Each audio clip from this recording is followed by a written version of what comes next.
Good morning and welcome back to the Anarchist mod for Terraria. I am Bladeberg and I'll be your narrator for this episode. As always, here's a list of what mods are being used in this playthrough. Read it, study it, enjoy it. Be sure to like and subscribe if you enjoyed the video. Now let's get back to the second episode of this adventure. To start off this part of the adventure, I refought the Eye of Cthulhu and the Nose of Cthulhu with my new weapon, the Coagulant. It performed a lot better than the last weapon I had, so I was pleased. During the fight, a meteorite landed due to me breaking a shadow orb at the end of the last episode. I'd go after it later. After a few refights, I obtained the Mask of the Nose of Cthulhu. New drip obtained.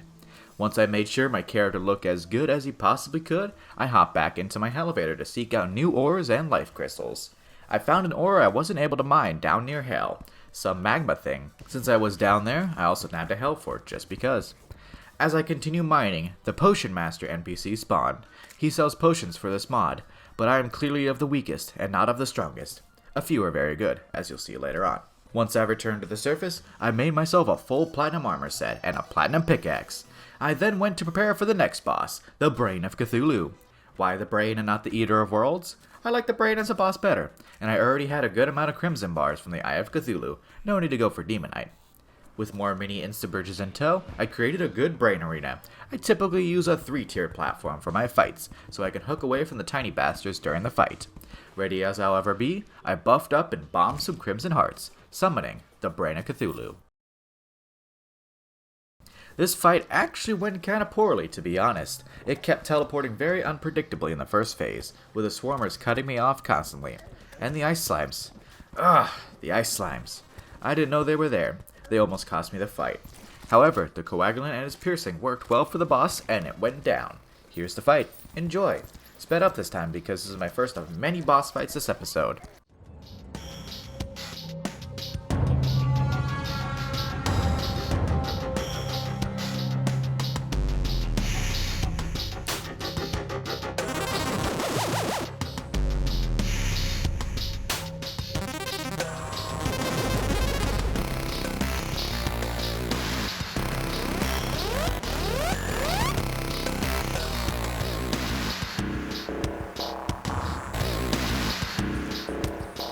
Now that the Brain was dead, I had access to a lot more armor, weapons, and upgrades. To start, the merchant was selling vitality crystals, so I bought enough to get me to max. They each upgrade your speed slightly, by 1 mile an hour, stacking up to a max of 20 speed increases, which just adds 20 miles per hour to my max speed.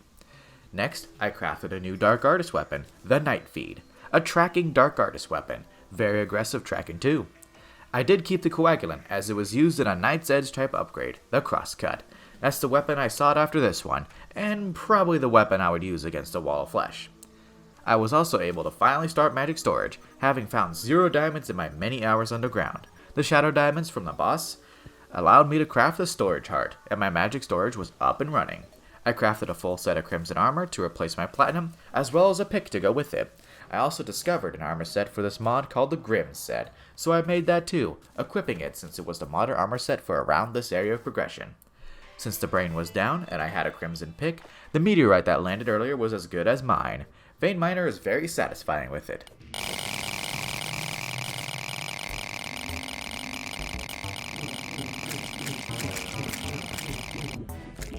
As I was mining a second meteorite that had fallen during one of my refights with the Eye and the Nose, I got a curious item to drop.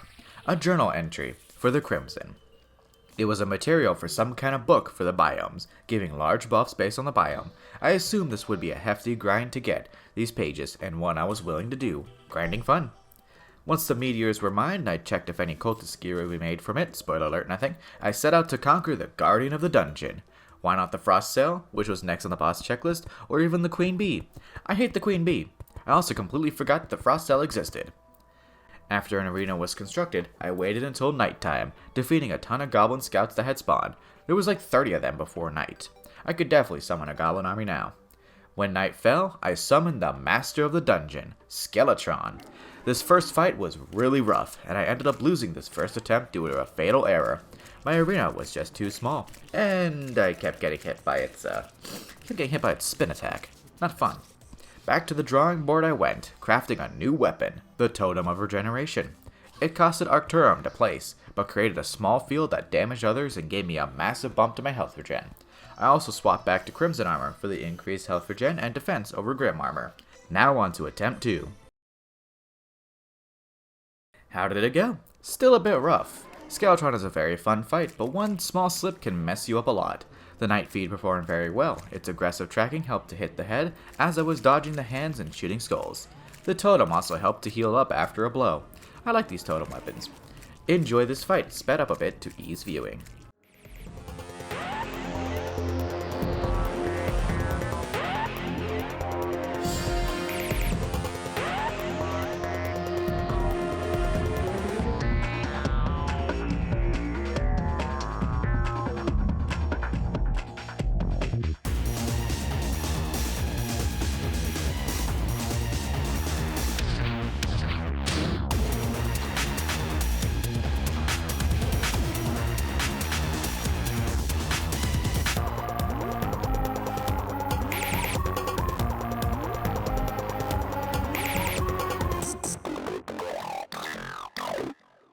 After a long battle, I managed to take him down, and the dungeon was free for me to explore. Down I went, eager to find what new modded treasures lie within. I had the absolute extreme luck to manage to get an extremely rare drop from the first floating skull I killed, the Nazar. An item I spent hours grinding for in vanilla, dropped as soon as I entered the dungeon. You can see my excitement as it drops. One Ankh shield piece down and no insane grinding for me just yet. I continued onwards, finding a new dungeon mimic enemy and a few modded items. No Dark Artist ones or Cobalt Shield just yet, unfortunately. Each enemy did drop a dungeon pouch. Neat. I stayed exploring for about an hour before deciding to return to the surface. Opening Skeletron's treasure bag gave me a Dark Artist badge, increasing occult damage by 5%. A Diet Emblem, I like it. It also gave me Bone Marrow, a very useful item to craft a bunch of goodies. Opening the dungeon pouches actually gave me a second Nazar, a lot of money and some bones. Very much worth it. I was hopeful for upgraded pouches later on when Plantera was defeated. Up next, I needed a goblin army. I had a ton of tattered cloth from goblin scouts that had showed up while I was building my Skeletron arena, so I crafted a battle standard and summoned the army. It went down pretty easily. It's the goblin army. It's not too bad. I then went back into the dungeon to seek out the goblin tinkerer. I went with the dungeon rather than my elevator to search for the scam artist goblin because I was going to return to the dungeon anyways to seek the Cobalt Shield.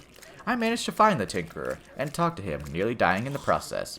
Tinkerer found, I resumed my dungeon crawl through perhaps the biggest dungeon I've ever had in a world. This thing was absolutely gigantic. After killing hundreds of skellies, opening over a few dozen chests, I finally managed to get the Cobalt Shield. I then skedaddled the hell out of there. After leaving the dungeon, I leaped into hell, opening a few shadow chests and grabbing the loot within. Didn't find anything for Dark Artist, unfortunately. Next up, I checked the boss checklist, and realized that I definitely skipped the boss. I'll go back to him. I went forward, building many insta-bridges to place in the Corruption and the Crimson to fight the next set of bosses, the Crimson Stalker and the Corrupt Spirit. While placing the one in the Corruption and clearing it out a bit, I noticed something nearby. I attacked it as any person would do, and it turns out that it was the Corrupt Spirit, one of the next bosses. I didn't have any buffs, but went forward with the fight anyways. How did this fight go? The boss wasn't too difficult. It rotated through a charging attack, shooting blue bolts, and some tooth trap thing. I was really bad at dodging the tooth thing. Enjoy the fight.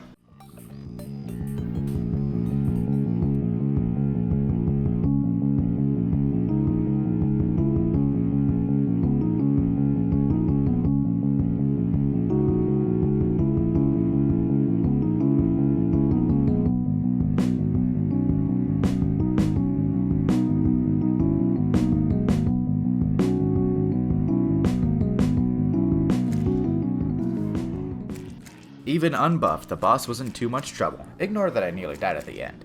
I was surprised it just kinda spawned like that. Saved me making a spawn item, I guess.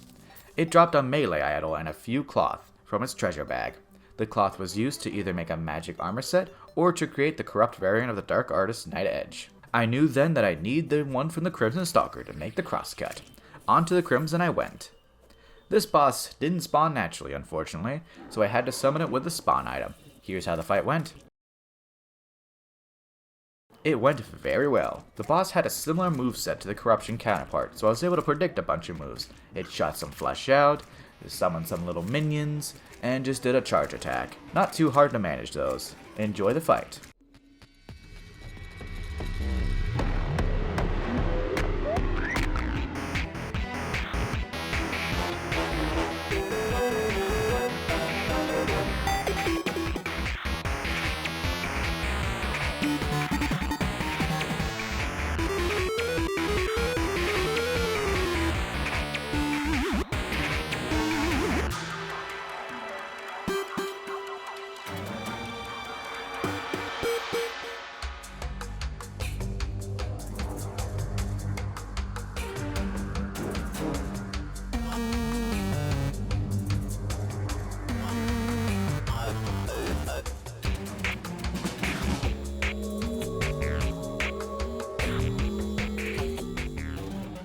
When the boss went down, I refought it to get enough of the material to craft the crosscut later. Easy fight. Afterwards, I went to get the materials to fight the frost sail in an underground ice biome. While down there, I found some chests I couldn't open. Weird. I sat down there for about 20 minutes collecting materials. I also found an extractinator. Nice. I had enough materials to summon the frost sails, so I did that. Now for another boss fight. This fight was honestly boring. So far I think it's the weakest in this mod. The music was glitched, so there was no music, and the boss wasn't a threat almost at all. I say almost because of something later in the fight. I'll chip back in when that happens. Enjoy this part of the fight.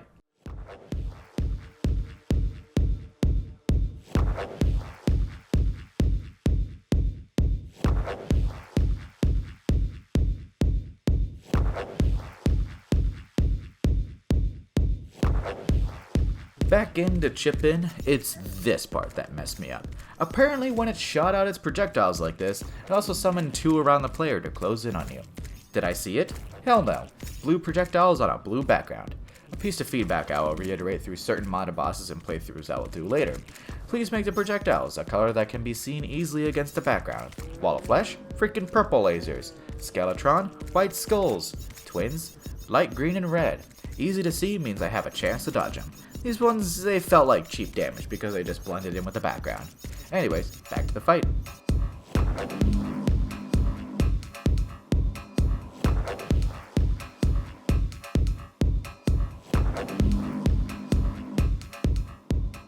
Boss down, I pretty much just ignored its loot, as it was pre-Skeletron loot. On to the next one, the Wall of Flesh. It was time to enter Hardmode. To prepare for the wall, I mined for obsidian for over an hour, grabbing enough to craft that double obsidian instabridge from the Fargo's mutant mod. I'm lazy, okay? I explored the rest of Hell, grabbing as much loot as I could, as well as much Hellstone as I could grab. When returning, I discovered a new armor set that I could make, the Lucifer set. I knew that this armor was what I needed to fight the wall. It also looked cool.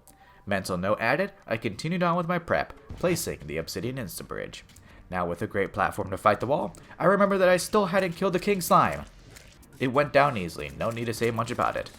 Afterwards, I refought the Brain of Cthulhu to farm some money and discovered a new item from it, the Aorta. It gave some really nice buffs when below a certain percent of life, and was a crafting material for what seemed like a top tier endgame item, the Frankenstein doll.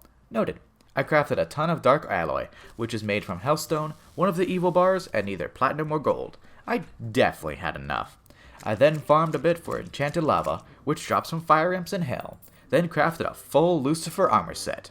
Now this armor set was good. It made any fatal hits set me to 50 life instead, with a cooldown of 2 minutes. It gave plus 40 Arcturum and reduced my max life by 15%. Not that bad. It also gave a lot of buffs to occult damage, which was nice. Armor crafted, I went to finish the crosscut. The last things I needed were the Mandarina and the Fire Drake. The Fire Drake was easy enough, just a few Hellstone. I also crafted a Molten Shield, then combined it with the Obsidian Shield to make the Magma Shield. Neat. The Mandarina took quite a while of jungle exploring. After an hour and still no Angler of the Wind, I managed to get enough to craft it, then to craft the crosscut. This weapon was very strong. On hit, you get a few seconds of very strong health regen. When I say very strong, I do mean very strong. Now, I was ready to take on the Wall of Flesh to round out this part of the adventure. How did this fight go? Excellent! With the Lucifer armor and the crosscut, I really didn't feel as if I was in any danger at all. The wall wasn't able to do enough damage to really be able to break through the insane regeneration I have with the crosscut. The piercing capabilities of the crosscut also really did work well against the wall. I could ignore the hungry entirely and just focus only on the wall. Easy peasy. Now here's the fight. Enjoy.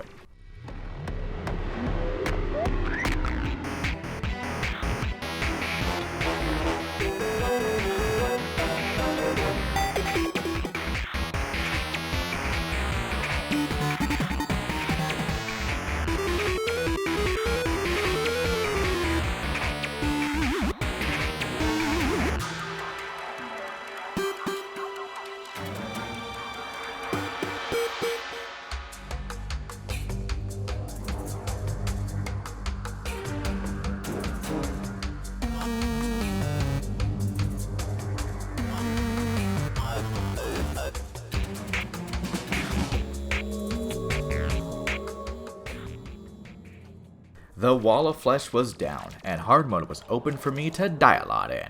The upgrades I made in this episode are as follows. I went from measly iron armor all the way to Lucifer armor. I went from base Hermes boots to Spectre boots, but not lightning boots because my luck with the ankle over the wind was awful.